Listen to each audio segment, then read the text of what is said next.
Childhood is a time of discovery, joy, and love. Many of our fondest memories happen at this time. However, there are those who are not so lucky. For some children in India, childhood is a time of loneliness, misuse, abuse, and worse.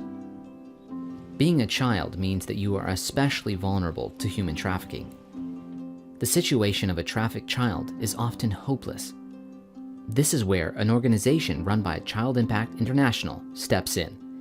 That organization is Operation Child Rescue. Operation Child Rescue seeks to rescue children that are in some of the most dire situations imaginable. From babies abandoned on the streets to slave labor and prostitution, they seek to not only rescue the children from these hopeless situations, but also give them a loving environment and an education so that they can have a bright future. It all began when Child Impact saw the huge need in India for the rescue of girls taken into the sex industry. They decided that the best way to address the problem would be to form a partnership with a non-government organization in Bangalore. Operation Child Rescue was formed as a project of Child Impact International to assist children that are abandoned or trafficked with an initial focus on India. Child Impact was excited that it could help in some small way in giving rescued girls hope. The work is being carried forward today by Anita, who is the director of Operation Child Rescue. Hi, I'm Anita Kanaya with Operation Child Rescue here in Bangalore, which is a project of Child Impact International. Operation Child Rescue works with, as the name suggests, children and rescuing them from difficult situations.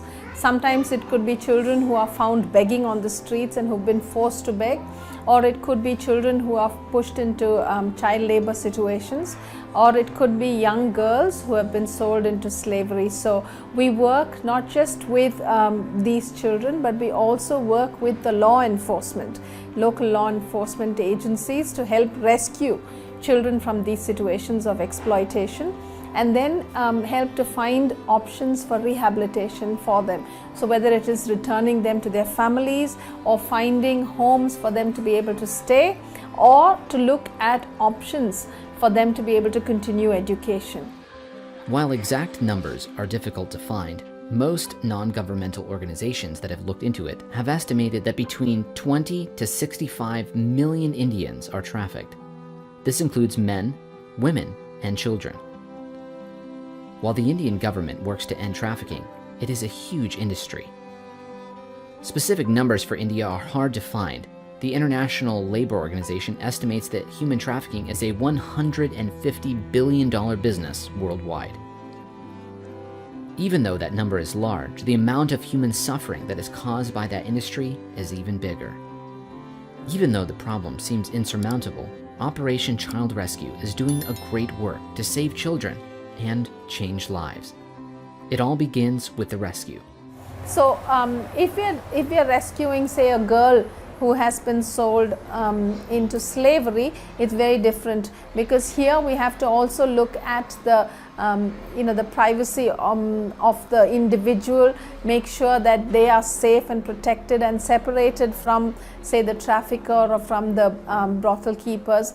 We also have to collect evidence, which is again very, very sensitive, and assist the police or the law enforcement with this.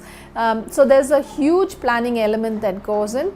The team sits down, we make plans, we have plan A. If anything goes wrong, then we have plan B. We also have escape routes for every single person. We have code names that we use. We have the currency that we photocopy and keep as evidence beforehand, especially if it's, we're rescuing from a sexual exploitation situation. We have clothing that we specifically wear when we go on these rescue operations to make sure that nobody grabs a piece of our clothing, or especially footwear, that we can escape easily from there.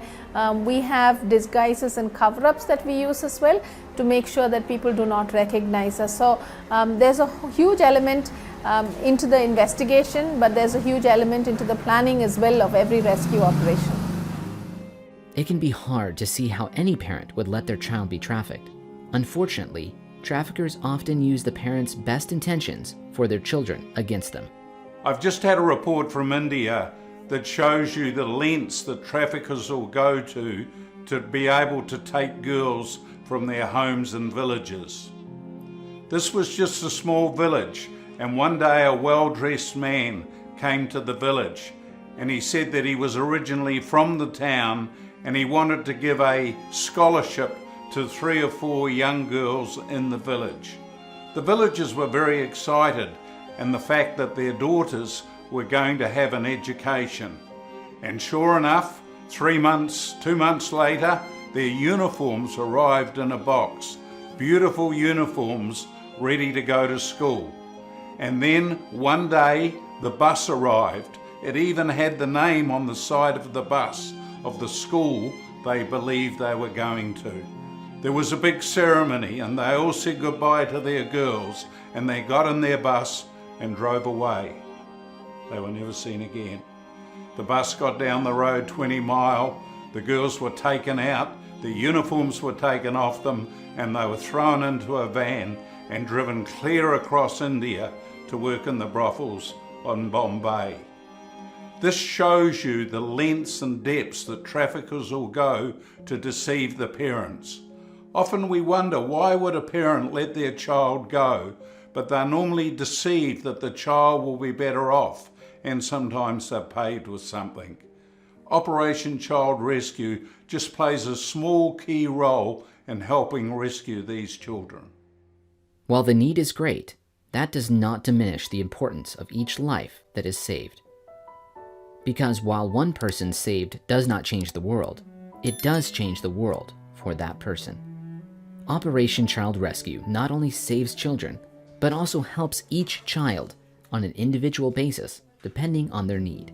So when these children are rescued, most often these are very young children, below the age of 18, many times below the age of 15. And what happens with these children is, first we have to ascertain whether they need short-term care, and there are homes, short-term stay homes, or we look into how we can find out about where their homes are and where their parents are. Obviously they've been separated, or sometimes they've been sold. So these are short-term, but we also need long-term care for children who have been abandoned or who have been sold from a different place and cannot recollect anything about their homes or their families. So these children need long-term rehab, and we end up putting them into some long-term rehab options like the government-run shelters, or we have private shelters. A caring environment for these young women is crucial, but in most cases it is only part of the process in gaining their lives back. Many of them have had their childhood taken from them in horrific ways, and it takes time to rebuild. That is why Operation Child Rescue has a place called the Azari Home. The Azari Home is vital for children like Nazrim. You know, Nazreen's story is that she doesn't recollect much, but she was actually kidnapped as a baby and then sold to somebody in UP, Uttar Pradesh, and then from there she was brought to Bangalore with somebody else, another child. I mean, she must have been all of 8 and 9 when this was happening, and then she was sold to a couple who were actually running a brothel. So she hadn't seen any life apart from exploitation and abuse. So for her to be free here, to be able to eat good food, she appreciates the smallest things in life that most of us would take for granted. So every time there's some special meal, she'll always say, "Oh, I love the food here." Or she appreciates the building, she appreciates the clothes, and now she has a little puppy as well. Nazreen, what's your puppy's name? Oliver and Olive. Yeah, she's named her puppies Oliver and Olive, and she is so protective of those puppies. You know, they've given her a reason to kind of mother them. While those that Operation Child Rescue have saved went through unimaginable horrors, they now have a bright future. That bright future is not just for themselves, because some of them also have children. You know, all their mums, they're all single mums, and they're all looking to see how their children are going to study, how they're going to become doctors, and they just have different dreams for them. So our dream is to see this next generation just change the situation of exploitation and be able to go to school, be able to study, be able to just live a normal life like any other child from a good family would. Do you want to sing something? What do you want to do? Sing A, B, C, D? Okay, let's sing. 1, 2, 3. A, B, C, D, E, F, G, H, I, J, K, L, M, N, O, P, L, M, N, O, P, Q, R, S, T, U, V, W, X, Y, Z. The effects of saving just one person is not limited to that person. It ripples out to all the people around them and to the next generation. These children could look forward to a bright future thanks to sponsors and donors like you.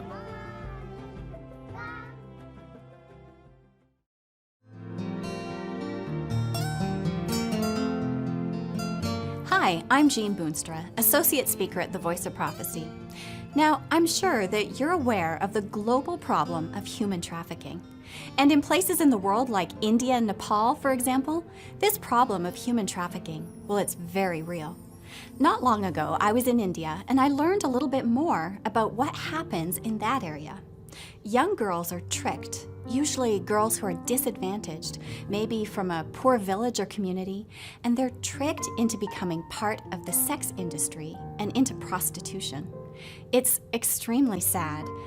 And you know, these young girls, they're caught in a web and a lifestyle that they don't want to be a part of. But once they're in it, it's very difficult to find a way out.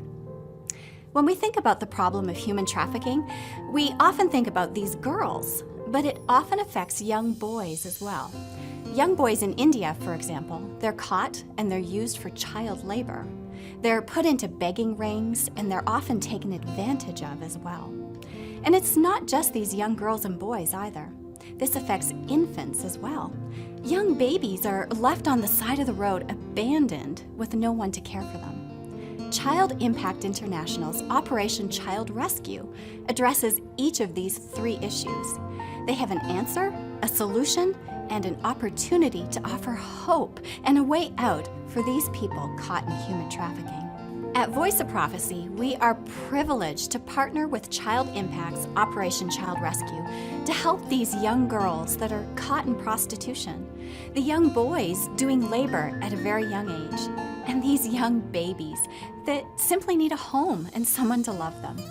It's our privilege to partner with Child Impact's Operation Child Rescue and be part of the solution to give that hope. Now, is this something that appeals to you? And would you like to learn more about and be a part of this? Well, I encourage you to get in touch with Child Impact International today. They would love to hear from you.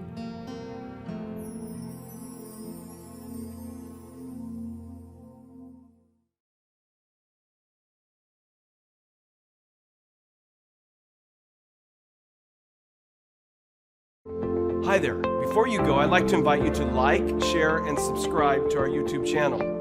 I'd also like to encourage you to watch some of our other videos highlighting Child Impact's work for at-risk and marginalized children.